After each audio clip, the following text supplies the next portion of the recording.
Matinding trapiko dinulot ng nasirang truck sa Maharlika Highway sa Calawag, Quezon. Patay naman ang isang radio technician sa salpukan ng motorsiklo at tricycle sa Tampakan, South Cotabato. Darito ang Ronda, Probinsya. Nagkasalpukan ng isang motorsiklo at tricycle sa Barangay Maltana sa Tampakan, South Cotabato nitong Sabado. Batay sa inisyal na imbestigasyon, galing Barangay Poblasyon at patungong Barangay Maltana ang motorsiklo. Bigla raw itong lumipat ng linya o nag-swerve, kaya bumangga sa kasalubong na tricycle. Patay ang rider ng motorsiklo na isang radio technician. Sugatan naman at nagpapagaling sa ospital ang dalawang sakay ng tricycle. Nasa kusudian na ng pulisya ang motorsiklo at tricycle. Matapos ang 33 oras, natanggal na ang truck na nasiraan sa Maharlika Highway sa Calawag, Quezon nitong Sabado. Gumamit ng isang heavy equipment para matanggal ang truck.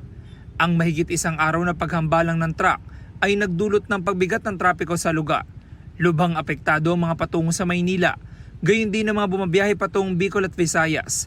August 16 ang umaga ng masiraan ng truck at okupahin ang malaking bahagi ng highway. Ito ang unang balita. James Agustin para sa GMA Integrated News. Igan, mauna ka sa mga balita, mag-subscribe na sa GMA Integrated News sa YouTube para sa iba't ibang ulat sa ating bansa.